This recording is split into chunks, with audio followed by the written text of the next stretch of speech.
folks, Chris Voss here from the ChrisVossShow.com, the ChrisVossShow.com. Coming to the blog post, we're going to share with you, of course, review the latest in social media and technology. These are two of our versus phone comparisons that we're doing. Be sure to subscribe to the ChrisVossShow.com website, email, so you can get all the latest stuff we do. We've got all the major phone companies sending us all the coolest and latest phones, so you definitely want to keep up on the newest ones as they come out. And subscribe to our YouTube channel on Chris Voss, on the Chris Voss Show, and be sure to get all the latest videos we're doing there. Lots of cool iPhone stuff we've been publishing lately. Anyway, this is going to be a feature comparison between two phones, so you can watch both of them and decide maybe which phone might work best for you. This is between the Verizon Motorola Razr M, a very impressive, fast, powerful phone, and a great phone that we've enjoyed through the HTC Virgin Mobile. This is the Evo V 4G LTE, and it's a great phone. It's got 3D camera capability to it, which is very cool. So we'll get into the details of both these devices. Be sure to check both of them out. Tell them Chris Voss sent you. You can see the Motorola at VerizonWireless.com. That's VerizonWireless.com, and the HTC at VirginMobileUSA.com. That's VirginMobileUSA.com. Let's take a look at the Motorola. We'll get into the dimensions here as to what this is. This is a Droid Razr M. You're looking at 4.82 height, 2.39 width, and 0.33 inches of thickness. Weight is 4.44 ounces. Has an operating system of 4.04 ice cream sandwich, so it definitely has some of the latest stuff on there. Not Jelly Bean yet, but the highest rated ICS that's out there. Processor 1.5 gigahertz dual core processor with 1 gigabytes of RAM.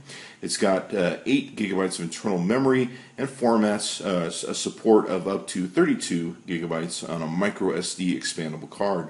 It has on display 4.3 Super AMOLED advanced display, QHD resolution 960 by 540. Battery is a massive 2,000 milliamps, which is pretty awesome. Up to 20 hours usage time or up to 17 days standby time. On the camera, what we're looking at is an 8 megapixel camera with 1080p on the back. On the front-facing camera, 0.3 megapixels, 720p HD recording. It does have NFC technology built into it, so you've got that. Okay, so let's get into the HTC Evo V 4G. On this phone, what we're looking at is a height of 5.3 against 2.7 in width and 0.35 inches. The weight is 5.05 ounces. Has talk time of 7.5 hours max. Standby, not sure. 2,000 milliamps battery, so it's definitely powerful.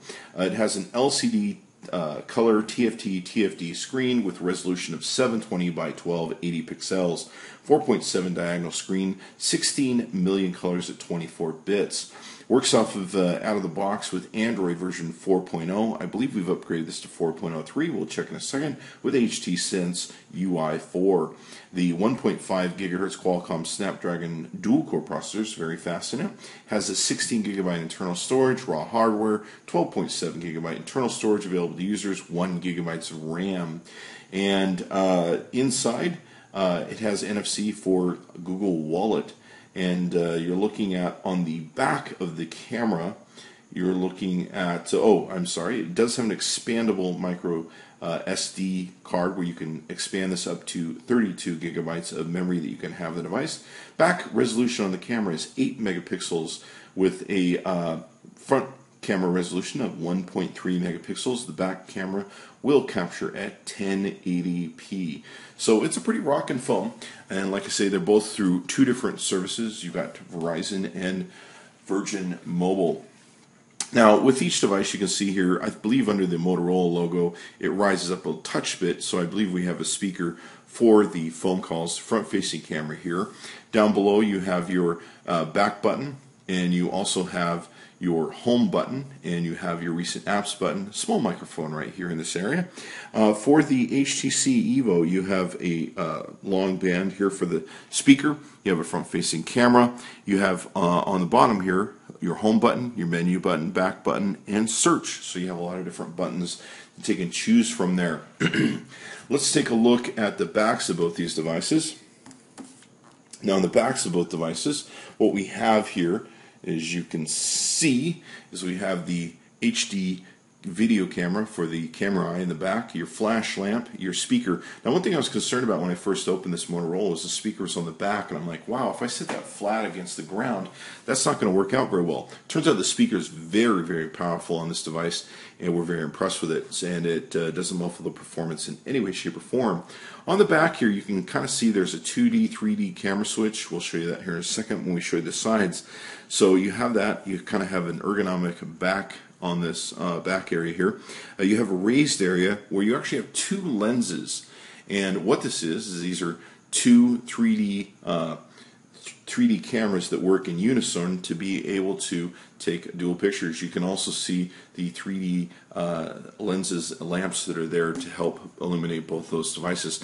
So what this device does is it allows you to take 2D and 3-dimensional pictures and not only broadcast them onto your screen, but upload them to YouTube where you can share them with family and friends, which is really, really cool. We've actually had a lot of fun with it.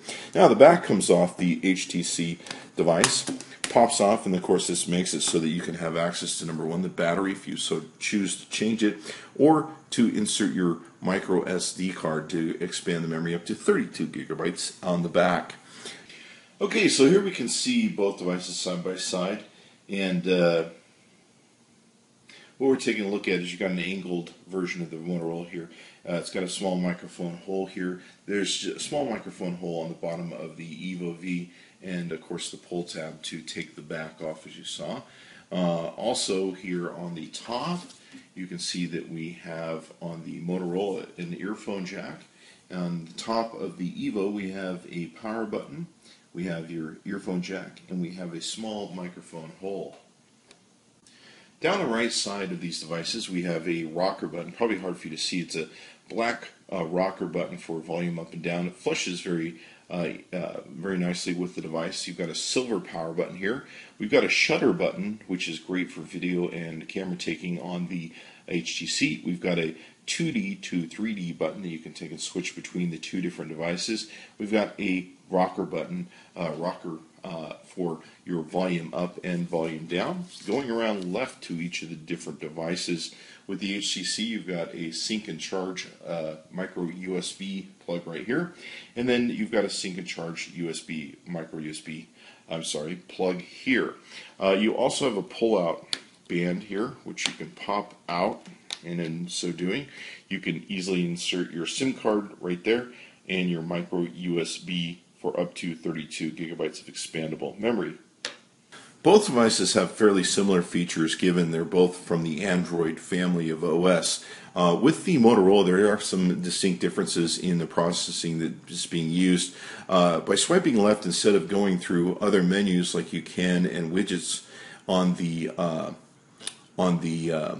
HTC Evo V 4G, and you can see it has an infinite swipe system to it where the Motorola does not.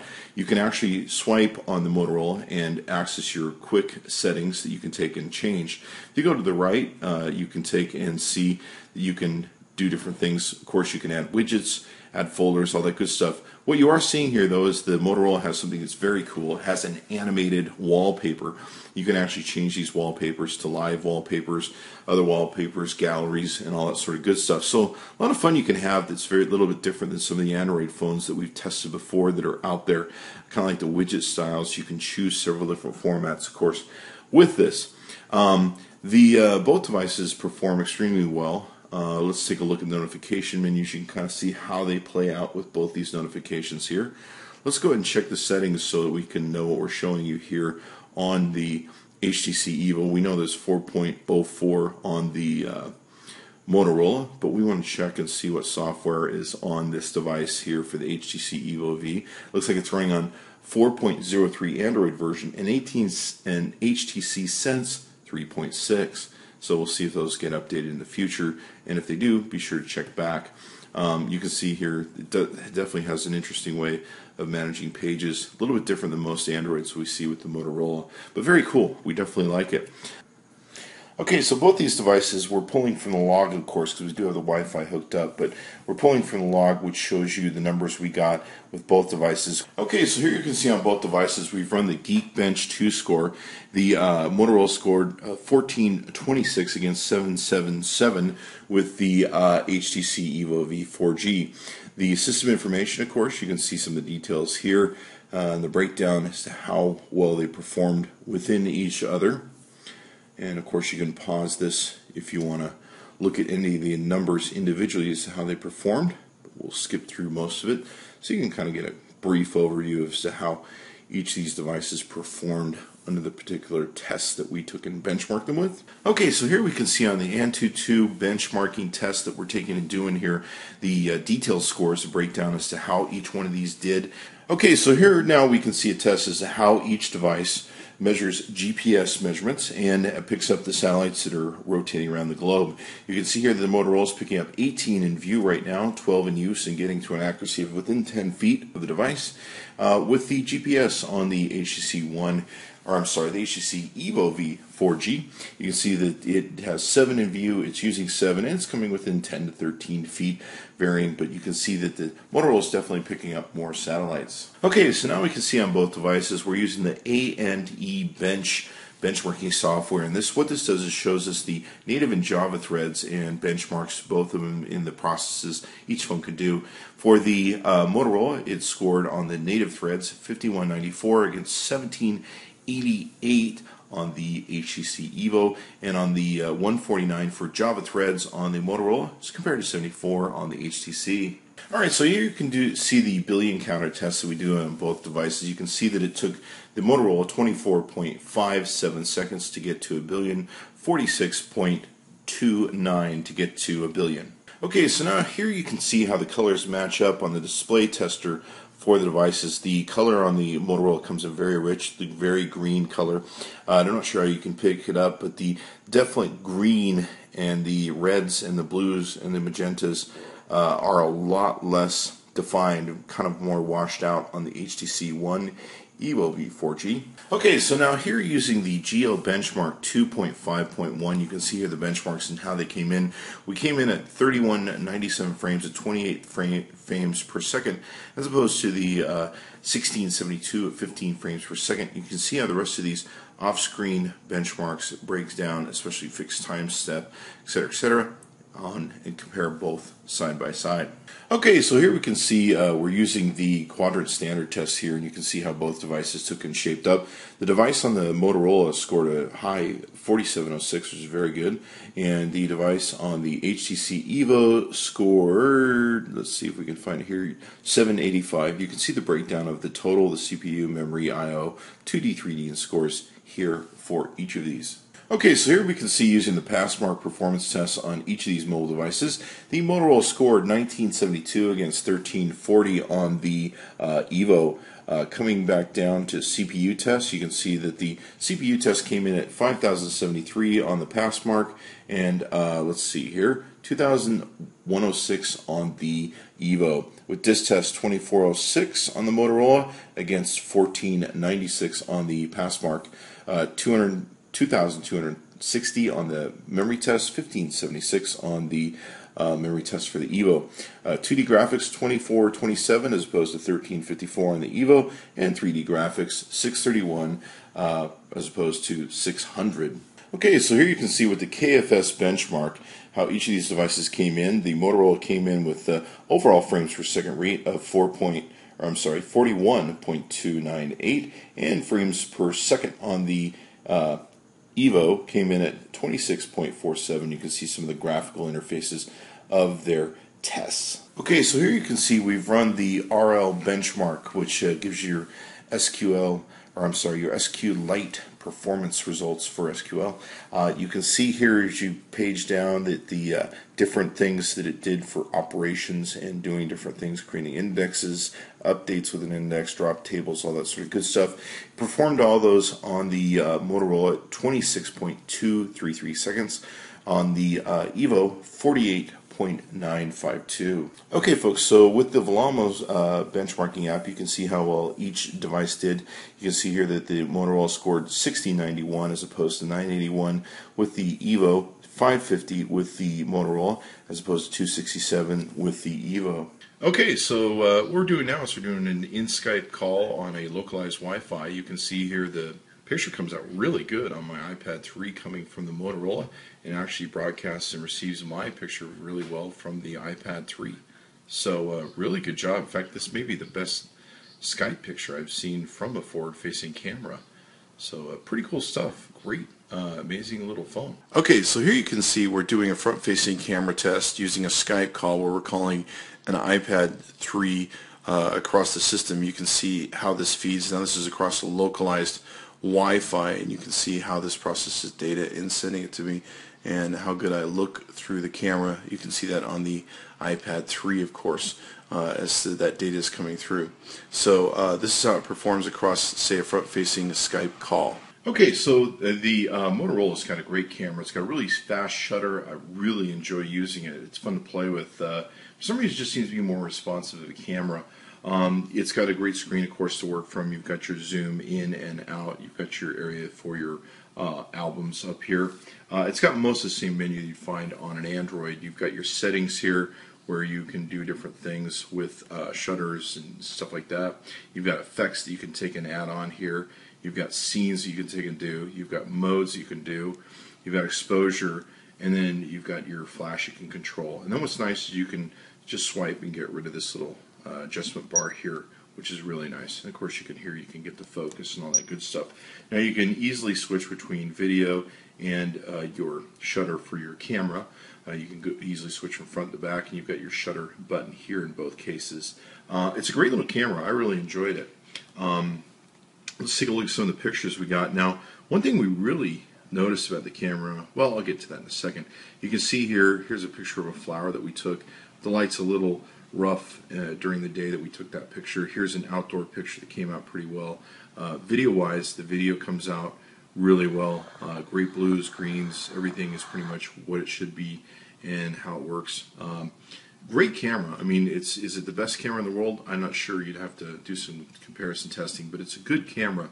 Now, this is one thing we always do. We always shoot my floor because some cameras jack up the yellow, blues, and greens to artificially adjust the brightness in the pictures and make them look like the pictures are cooler. This actually takes an accurate picture of the colors on my floor. What's even cooler is the video also takes an accurate picture also. So we're very impressed by that it's not having its software manipulating its colors. The low light pictures of camera, this is taken completely in the dark with the flash. You can see here it takes a great photo without blowing out the photo.